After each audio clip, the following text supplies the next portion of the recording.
매달 꼬박꼬박 통장에 찍히는 확정된 숫자는 마치 영원한 평화를 약속하는 듯합니다. 불확실한 세상에서 확정이라는 단어만큼 달콤한 유혹은 없습니다. 하지만 금융의 세계에서 공짜 점심은 존재하지 않습니다. 우리가 안전하다고 믿었던 그 확정된 숫자를 얻기 위해 어쩌면 우리는 더 가치 있는 기회비용과 유동성이라는 자유를 맞바꾸고 있는지도 모릅니다.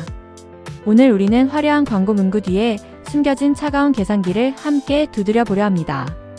일막달콤한 유혹과 숨겨진 조건.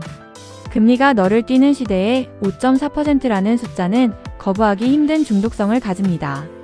사람들은 본능적으로 변하지 않는 것에 안주하고 싶어하며 보험사는 이 심리를 정확히 파고듭니다. 그러나 이 숫자가 내 주머니에 들어오는 최종 수익률과 일치하는지는 별개의 문제입니다. 확정이라는 단어에 매몰되어 숫자의 기준점을 놓치는 순간 자산 관리의 방향타는 이미 타인의 손으로 넘어간 것과 다름없습니다. 이 마법 같은 숫자가 실제로 내 통장에서 어떻게 작동하는지 그 이면을 들여다봐야 할 시점입니다. 달러는 세계 경제의 기축 통화이며 위기 때마다 빛나는 안전자산입니다. 하지만 이 안전자산을 보험이라는 장기 상품과 결합했을 때 환율은 양날의 검으로 변합니다. 지금의 고환율이 20년 뒤에도 유지될 것이라는 보장은 어디에도 없습니다. 환차익에 대한 기대감은 반대로 환차손에 대한 공포와 맞닿아 있습니다. 단순히 달러니까 좋다는 논리는 자산 배분의 기본 원칙을 간과한 위험한 접근일 수 있습니다. 우리가 놓치고 있는 환율 변동의 숨은 변수는 생각보다 냉혹하게 다가올 것입니다.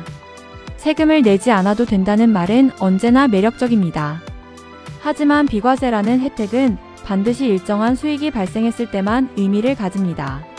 수익 자체가 낮거나 사업비로 인해 원금 회복에 시간이 걸린다면 비과세는 빚 좋은 개살구에 불과합니다. 정부가 주는 혜택에 눈이 멀어 상품 본연의 수익 구조를 외면하는 실수를 범해서는 안 됩니다. 세제 혜택이라는 프레임에서 벗어나 비용 대비 실질, 편익이 얼마나 되는지 냉정하게 계산해 볼 필요가 있습니다. 우리가 낸 1억 원이 곧바로 5.4%로 굴러갈 것이라는 믿음은 착각에서 비롯됩니다. 보험사는 자선단체가 아니며 상품을 설계하고 관리하며 수수료를 떼어가는 수익 구조를 가집니다. 이른바 사업비라 불리는 이 비용은 가입 초기 수익률을 갉아먹는 주범입니다. 원금에서 일정액이 차감된 후 남은 금액에 대해서만 이자가 붙는 구조를 이해해야 합니다. 겉으로 드러난 금리보다 중요한 것은 무엇에 대해 그 금리를 적용하느냐는 본질적인 질문입니다. 20년은 강산이 2번 변하는 시간입니다. 그 긴 세월 동안 단 한 푼의 급전도 필요하지 않을 것이라는 가정은 지나치게 낙관적입니다. 중간에 해지하는 순간 확정금리의 약속은 신기루처럼 사라지고 원금 손실이라는 뼈아픈 현실만 남습니다. 유동성이 묶인다는 것은 단순히 돈을 못 쓰는 것이 아니라 다른 투자 기회를 모두 포기한다는 뜻입니다. 시간의 복리 효과를 누리기 위해 지불해야 하는 유동성의 대가는 생각보다 가혹할 수 있습니다. 새 것이 무조건 좋다는 논리는 보험시장에서 통용되지 않습니다.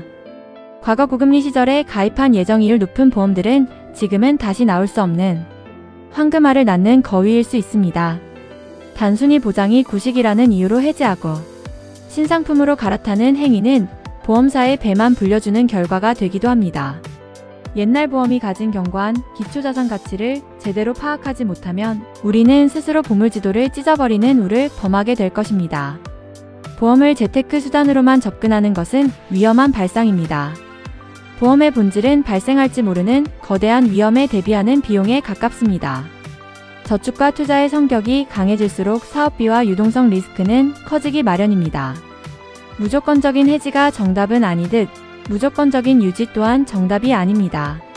내가 감당할 수 있는 위험의 범위와 자산의 목적을 다시 정립해야 합니다. 보험을 목적이 아닌 도구로 바라볼 때 비로소 올바른 리모델링이 시작됩니다. 광고 속의 주인공이 만족한다고 해서 그 방패가 나에게도 맞는 것은 아닙니다. 남들이 다 채운다는 담보와 마일리지에 집착하기보다 내 생애 주기와 경제적 체력을 먼저 점검해야 합니다. 불필요한 보장을 덜어내고 꼭 필요한 핵심에 집중하는 것이 진정한 보험 지혜입니다. 찬반이 갈리는 상품일수록 그 중간 어딘가에 나의 최적점이 존재할 가능성이 높습니다. 이제 타인의 권유가 아닌 스스로의 논리로 자산을 지키는 현명한 선택이 필요합니다.